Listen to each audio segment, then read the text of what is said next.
the greatest love of all, right? Amy should be with you. You don't think I haven't thought of that, yeah? Listen, okay, I need a certain type of hacky-do card. No, you don't. Yes, I do. My daughter needs a Scramasaur. Let me tell you about Hackadoo. It's evil. Oh, God.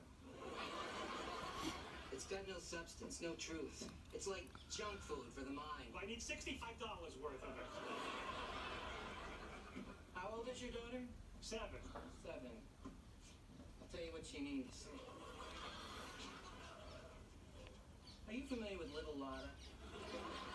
You see, Lotta's a little girl with a bow on her head, and although she's morbidly obese, she still finds happiness.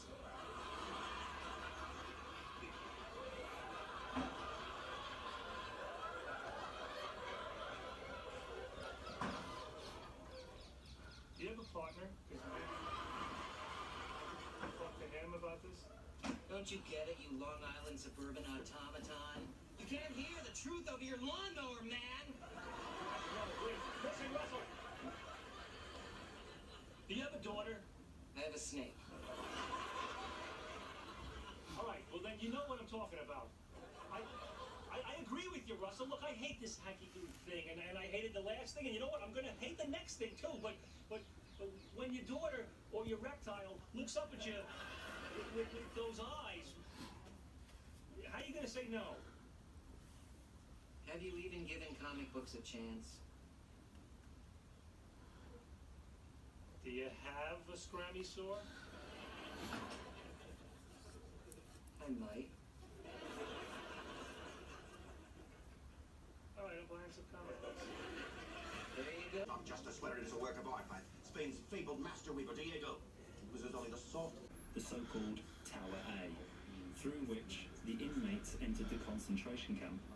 A machine gun was stationed here, as well as 2 guards who were standing here day and night.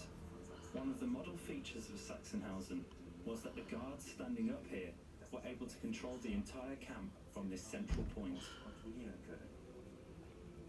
Sachsenhausen was the first of its kind, the dark template for future concentration and death camps. While other sites used a rectangular model rather than this triangular shape, the key feature was obvious in both. It provided clear lines of sight to prevent escape. You would be gunned down, either by that guard at the apex or in the... But also, they didn't want people to escape and spread the word of what was going on inside these camps. The concept had a psychological effect as well. In Latvia, in Eastern Europe, is a dilapidated set of ruins which are falling into the sea. It's very strange, you know, you arrive here on the Baltic coast of Latvia, beautiful and very natural, and then you see this objects littered around the beach that look almost like UFOs that just kind of dropped onto the beach. These big wheels and slabs and concrete. Here you see large concrete buildings, and they have broken in half. It looks as if it's been struck by a major catastrophe. Whatever this was, they spent heavily and extensively to build something vast. Right here it would be on a platform that rotates left to right, and it could shoot in any direction at any ships coming on. The prime position also meant that a huge force would need to be stationed here to man the guns that would be trained upon the waters to the west. That this was not going to work. This is reduced to a relatively unimportant military installation by the time World War I begins. Having decided to abandon the northern forts, the Russians tried unsuccessfully to dismantle them. So, they were simply left deserted.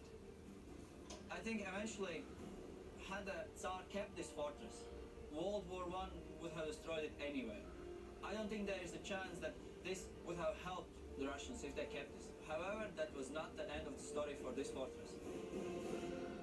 Within a few years, it would would be the scene of a bitter battle that is largely forgotten by the history books.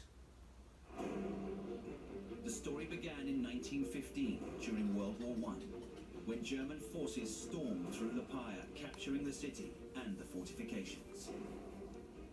But the Russian Empire was soon facing far greater problems. This period was the beginning of the end of the Russian Empire. The vast losses sustained in the war and the Tsar's inability to manage the war effort led to sweeping changes back home and the Russian Revolution. The final German defeat in the First World War came in 1918. Soon after, Latvia decided to strike out for independence. This movement began in the capital Riga, but the battle soon came to the old fortress of Liepaja, and here, to the Redan fort.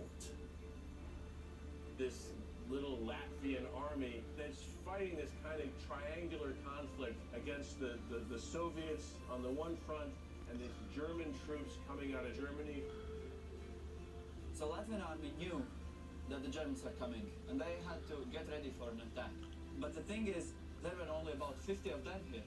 There would have to be at least 100, 200 men to properly protect this fort. There should be at least 10 cannons on this fort. They had none. It was a desperate situation, to be honest. With the odds now heavily stacked against them, the Latvian army was forced to retreat. The Germans duly took the fort, but many German troops were quickly moved on.